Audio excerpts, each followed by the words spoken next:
ASEAN to prioritize economic restructuring. Laos to develop cold water fish farming model.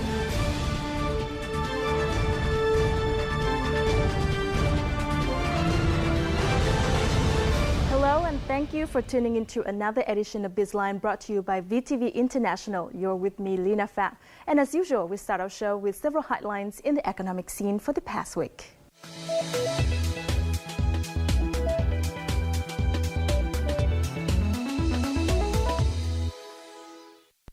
ASEAN member countries need to prioritize economic restructuring as finance ministers insisted at the 20th ASEAN Finance Ministers Meeting, or AFMM, which kicked off in Vientiane, Laos on April the 4th. Vietnam's Finance Minister Dinh Dien Dũng reaffirmed the role of economic restructuring in the sustainable development of the ASEAN bloc. According to Minister Dinh Dien Dũng, Vietnam has seen notable achievements in the restructuring of investment, state-owned companies, and the banking system in 2015. Delegates also agreed that ASEAN member countries should continue to facilitate AEC Blueprint 2025. On the same day, the second ASEAN Finance Ministers and General Bank Governors joint meeting also took place to discuss intra-bloc economic and financial cooperation amid regional and international difficulties. Minister of Finance Dinh Dien Dũng and his Laos counterpart Liang Thi-Kiao signed a cooperation agreement for the 2016-2020 period in Vientiane on April the 3rd. The cooperation agreement was signed on the occasion of the 20th ASEAN Finance Ministers meeting. The document will orient bilateral collaboration activities, prioritizing the completion of the Laos finance strategy, legal framework, institutional reform, training scheme for senior officials, and exchange of high-level delegations. It also covers investment and infrastructure and equipment for Laos training facilities. Vietnam's economy is forecast to continue bouncing back thanks to increased foreign investment, consumer confidence, and credit growth. The Asian Development Bank has remained upbeat about Vietnam's 2016 economic growth and last week raised the September 2015 forecast of 6.6% to 6.7%. The Vietnamese government also set a target of 6.7% GDP growth in 2016. Exports will likely increase in value by 10% this year and by 14% in 2017 as new production from foreign invested factories come online and free trade agreements take effect. Imports will also continue to grow in response to stronger consumer demand and to supply manufacturing input materials. Southeast Vietnam attracted half of the country's foreign direct investment in the first 3 months of the year. According to the Foreign Investment Agency under the Ministry of Planning and Investment, the Southeast region recorded 246 newly licensed FDI projects and 305 projects that received additional investment of $1.7 billion. The projects are mainly focused on processing and manufacturing, followed by water supply, waste treatment, and wholesale sector. Dong Nai and Binh Phuoc provinces ranked first and third in attracting FDI within the first 3 months in terms of the country. Vietnam's rice exports were estimated at 1.59 million tons in the first quarter of this year, equivalent to $692 million, up 41.6% in volume and 40.8% in value compared to the same period in 2015. Indonesia has taken China's place as Vietnam's biggest rice export market. There was also strong growth recognized in the Filipino and Malaysian markets. The price of exported rice from Vietnam in the first 3 months was only $433 per ton, down 5.78% compared to the same period in 2015. According to experts, global rice prices are on a downward trend. On Monday, Microsoft Vietnam has cooperated with the Vietnam Chamber of Commerce and Industry to kickstart a project on supporting young people to seek employment opportunities or to start a business. This project is part of the Youth Spark program initiated since 2015 by the company. Microsoft and its partners have implemented the Youth Spark campaign with the intention of providing young people with IT skills.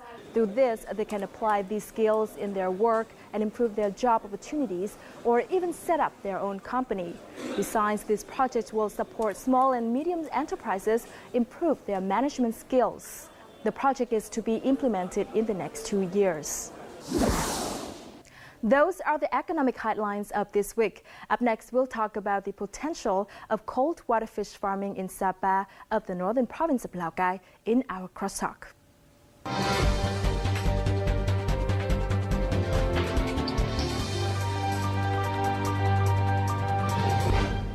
Farming cold water fish like salmon and sturgeon has developed worldwide.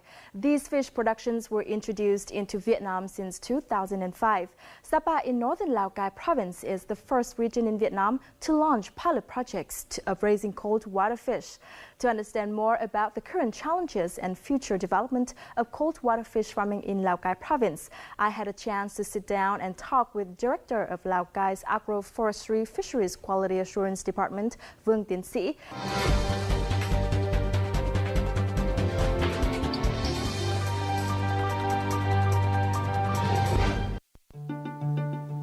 Sapa's rivers and streams have stable temperature ranging from 8 to 20 Celsius degree.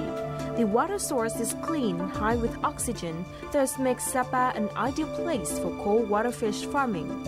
Since 2008, 41 cold water fish farming centers have been established in Lào Cai province, Sapa district. They are located in 9 communes and districts in Lào Cai, but mainly focused in Bạc Hoang village. Some 33,000 square meters water were devoted to freshwater fish farming, providing 265 tons of fish, including 173 tons of sturgeon and 82 tons of salmon. Local restaurants guarantee stable outlets for salmon. Salmon has become a must-have dish in many local restaurants' menus.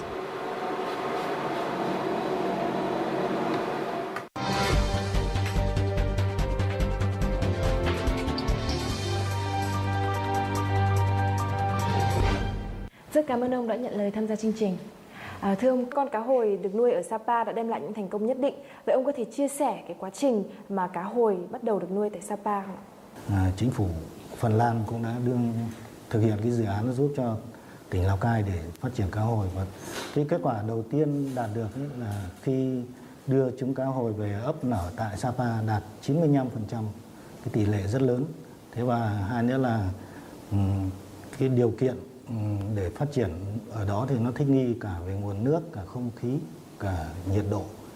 Sau đó thì Lào Cai bắt đầu có cái dự án để phát triển cá hồi ở tất cả vùng Sapa, và đến nay thì phát triển sang cả vùng huyện Bát Sát và một ít của huyện Văn Bàn.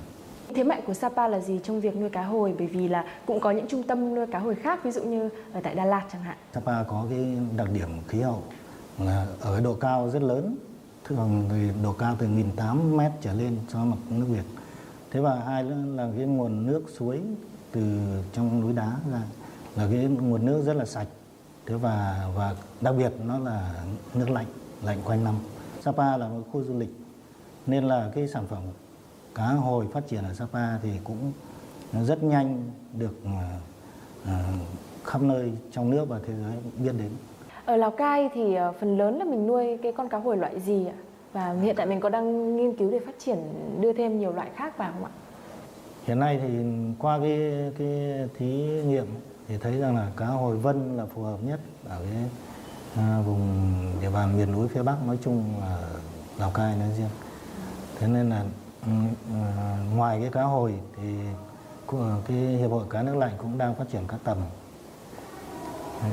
Cá tầm thì hiện nay chúng ta chưa tiến hành sản xuất cho đẻ trứng được, mà phải nhập trứng xong về cho cá bố thụ tinh để nuôi ở trên địa bàn tỉnh Lào Cai.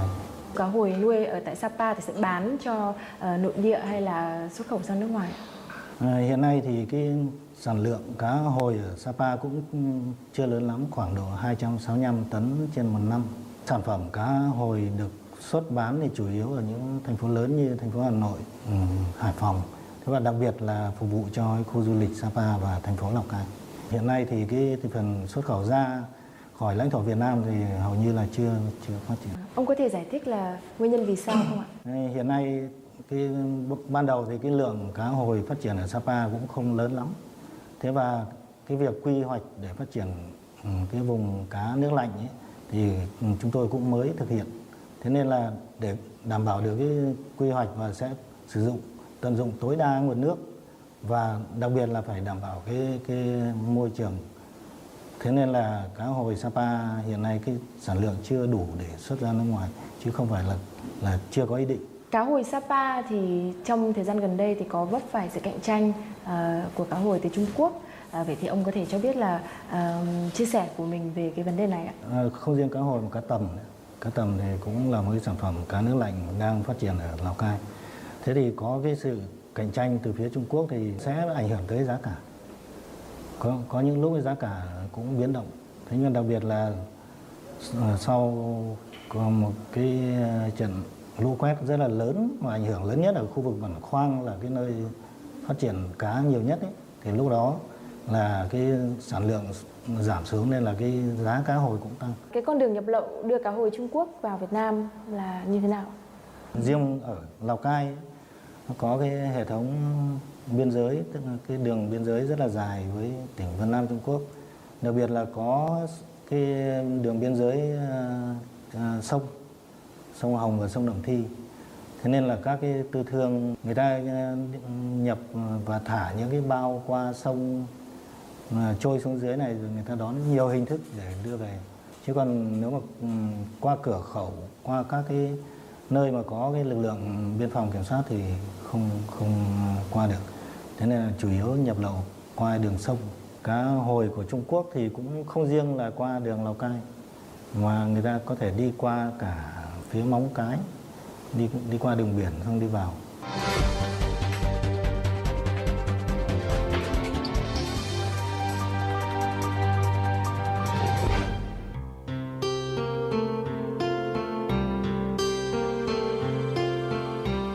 Trien village is located 17 kilometers away from Sapa. This is a tourist attraction due to its beautiful landscape. Moreover, it is also famous for its model of cold water fish farming raised in the local stream. I went with Malik, a tourist from Malaysia, to find out more about this special model. So today we are walking to a salmon farm in Trien village, Sapa, where salmon is a very famous local specialty. Special fans with paddle propeller are located in the stream to generate more oxygen in the water. Holes are also created in the water pipelines to create trickles, another way to generate more oxygen for the salmon. Anh ơi, cá này thì nuôi bao lâu rồi hả anh? Được 1 năm ạ. Được 1 năm ạ? Vâng. Cá ở đây thì nặng nhất là được bao nhiêu cân? Được 2 cân 6, 2 cân rưỡi thôi. Một ngày anh phải cho ăn mấy lần? Một ngày cho 3 lần. 3 lần. Vâng. Giang A Seng has been working in this farm for 9 years. He belongs to the Hmong ethnic group. Fish feed here is imported. The local here are still dependent on imported fish feed.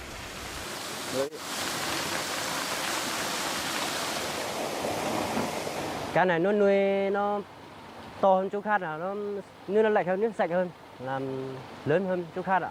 Cá đây thì bán trong nước thôi, không bán nước ngoài.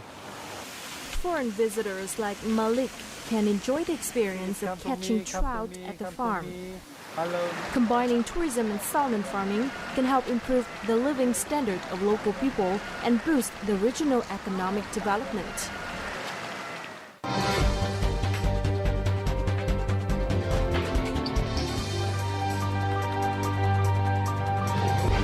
Cái việc mà chưa chủ động được cái nguồn thức ăn cho cá hồi ấy, thì là nó sẽ có những cái ảnh hưởng như thế nào đến việc nuôi cá hồi ở Sapa? Hiện nay Việt Nam chúng ta cũng chưa chủ động được cái thức ăn, vẫn nhập thức ăn từ Phần Lan. Các cái thí nghiệm để sản xuất chế biến cái thức ăn cho cá hồi vân thì hiện nay cũng chưa đảm bảo, nên là sẽ ảnh hưởng đến chất lượng. Các cái cơ sở đấy thì rất nhiều cơ sở nuôi, nhưng mà cái địa bàn cũng ở rộng khắp huyện Sapa, huyện Bát Sát, thế rồi một chút của Văn Bàn. Thế thì trong cái quá trình nhập khẩu các cái lô thức ăn về cũng có lúc là bị chậm trễ. Thế nên là chúng tôi cũng kêu gọi các cái thành viên trong cái hiệp hội cá nước lạnh là người ta hỗ trợ cho nhau. Trong lúc mà chưa có thì có thể cung ứng tạm thời để cho nhau cùng phát triển chăn nuôi. Biến đổi khí hậu cũng có tác động rất lớn đến việc nuôi cá hồi tại địa phương. Vậy thì việc dự báo thời tiết đóng vai trò như thế nào ạ? Với cái lượng nước, cái diện tích như thế và hiện nay cái biến đổi khí hậu, đặc biệt mưa nắng thất thường, nên là cũng là những cái rất là trăn trở. Nhiều doanh nghiệp đầu tư cái này cũng là mạo hiểm.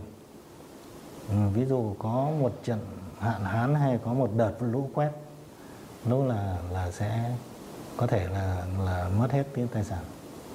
Đã có một số doanh nghiệp ở Bản Khoang sau cái đợt lũ quét ấy, là không còn gì nữa, hệ thống ao bị mất sạch, thế rồi là cá thì trôi xuống dưới, thế nên là người ta đầu tư cũng mạo hiểm. Chúng tôi cũng đang phát triển cái rừng đầu nguồn để đảm bảo giữ được cái lượng nước và đảm bảo cái chất lượng nước. Và riêng ở Sapa thì cũng có một cái trung tâm khí tượng của tỉnh Lào Cai đặt ở đó, và người ta thường xuyên dự báo và cảnh báo nguy cơ các cái khả năng có thể xảy ra lũ quét hay là sạt lở đất, vân vân. Thế nên là cái việc này cũng rất được chú trọng, và hầu như những cái nhà sản xuất cá hồi ấy, thì người ta cũng rất quan tâm đến cái thời tiết. Ví dụ thời tiết nó thay đổi, nó nắng nóng hoặc nó âm u, chắc chắn là cái lượng oxy trong nước thiếu, người ta sẽ phải can thiệp như là đưa các cái máy sục hay là phải tăng cường cái nước lưu thông. Việc nâng cao năng lực cạnh tranh cho các cơ sở nuôi cá hồi cũng như các doanh nghiệp tại địa phương là rất quan trọng. Vậy theo ông thì các doanh nghiệp cần phải lưu ý những gì? Các cái cơ sở nuôi cá hồi trên địa bàn tỉnh Lào Cai nói chung thì cũng có khoảng hơn 40 cái cơ sở. Thế và riêng ở Sapa thì có 41 cơ sở. Thế nhưng mà tất cả các cơ sở này thì chủ yếu là các doanh nghiệp. Thực tế thì đầu tư cho một cái quá trình để nuôi được cá hồi thì cũng rất là cao, cái mức suất đầu tư cao. Ví dụ như phải thuê đất này, thế rồi xây hệ thống ao bể, rồi hệ thống dẫn nước này, thế và phải có cái đầu tư cho giống, cho thức ăn và dịch vụ kỹ thuật trong cái chăm sóc, bảo vệ. Thế nên là các cái doanh nghiệp hầu hết đều là doanh nghiệp có cái khả năng đầu tư lớn của tỉnh. Chứ những doanh nghiệp vừa và nhỏ hiện nay cũng chưa tham gia vào. Bình thường thì các doanh nghiệp cũng đầu tư khoảng 6 đến 10 tỷ là cái mức đơn giản nhất để đầu tư vào một khu vực nuôi cá hồi. Như vậy thì cái nguồn giống hay là trứng của cá hồi mà được nuôi ở Sapa ấy, thì là mình nhập ở đâu ạ? Cái trứng của cá hồi trước đây là chúng tôi nhập từ Phần Lan. Thế và hiện nay thì cái giống cá hồi thì Trung tâm Thủy sản vùng 1 ở tại Thác Bạc ấy, thì cũng đã tự nhân giống cá hồi được. Thế thì nó có rất nhiều lợi thế là chúng ta đã chủ động được giống. Thế và hiện nay thì chúng tôi cũng đang mở rộng cái diện tích nuôi cá hồi trên địa bàn toàn tỉnh ở những cái nơi mà có cái điều kiện phù hợp. Theo dự kiến thì đến năm 2020 thì có khoảng độ 5 đến 600 tấn một năm. Ông có thể chia sẻ là cái công tác nghiên cứu và tự nhân giống được cá hồi ấy, thì nó đang diễn ra ở Trung tâm Thủy sản 1 như thế nào, và những cái khó khăn thuận lợi của việc chủ động cái nguồn giống của mình là như thế nào? Cái khó khăn ấy thì nó cũng thường xảy ra, và đặc biệt anh em cán bộ trung tâm giống cũng chia sẻ. Tức là cái nguồn nước thì chúng ta phải đảm bảo thực sự là vệ sinh. Thế và hiện nay thì cũng có những cái lúc là do cái biến đổi khí hậu, thế là những cái trận mưa lũ, đặc biệt lũ quét thì sẽ ảnh hưởng đến nguồn nước. Thì lúc đó là cán bộ kỹ thuật lại phải đi lên tận đầu nguồn để nạo vét rác, thế rồi là khơi thông cống rãnh, thế rồi nếu mà thiếu oxy là phải sục oxy.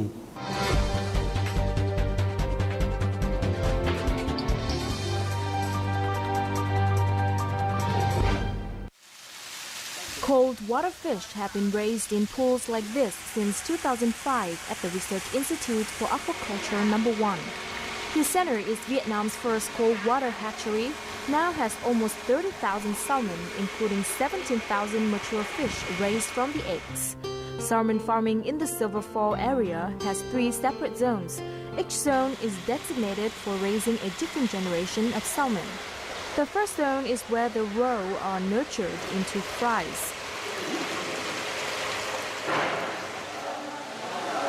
The second zone is where young salmon are raised. The third zone is where adult salmon is raised and ready to be supplied to the market. In addition, the center has implemented nearly 1,000 meters of water pipelines to bring water from the Silver Fall to fish farming reservoirs. Riêng trung tâm thì một năm thì ương ấp nó khoảng 50-60 vạn trứng, nhưng mà vẫn không đủ tiêu thụ để cho các cơ sở hộ người ta nuôi. Cho nên là trung tâm một phần là cho sinh sản, một phần là vẫn là cho vẫn nhập giống, nhập trứng từ Phần Lan. Fish feed are still mostly imported from overseas. Therefore, in the future, the center is researching on how to locally produce fish feed to avoid being dependent on imported fish feed.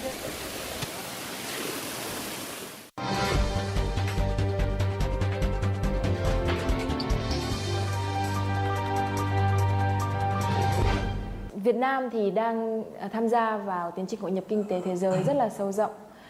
Vậy thì theo ông, cái việc xây dựng thương hiệu cá hồi cũng như là việc nâng cao cái khả năng cạnh tranh của các doanh nghiệp, các cơ sở nuôi cá hồi thì nó đóng vai trò như thế nào trong cái việc hội nhập này? Chúng tôi cũng đang tiến hành xây dựng cái chỉ dẫn địa lý. Thế và cái sản phẩm cá hồi sẽ được giám sát chặt chẽ từ quá trình sản xuất đến khi đưa ra tiêu thụ. Và các lô sản phẩm sau này sẽ có đánh mã, nhãn mác thì chắc chắn là sẽ kiểm soát được cái cá hồi Sapa. Ở Lào Cai thành lập cái hiệp hội cá hồi thì người ta cá nước lạnh thì người ta cũng có cái liên kết với nhau.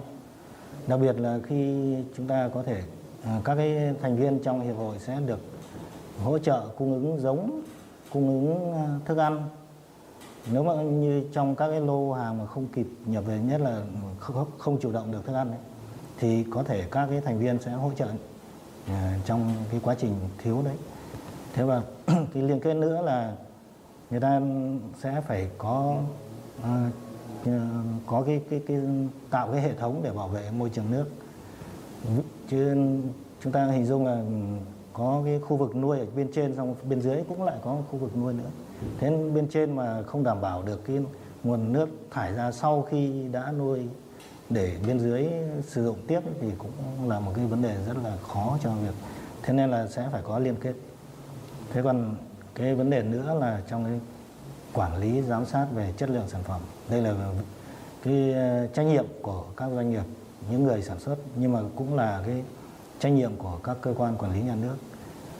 Chúng tôi sẽ thực hiện cũng như là ngoài cái việc là cấp thương hiệu thì sẽ phải giám sát thường xuyên về cái chất lượng cũng như cái quá trình sản xuất để đảm bảo nếu như các doanh nghiệp cũng sẽ có sự cạnh tranh lành mạnh với nhau và sẽ có cái liên kết chặt chẽ với nhau.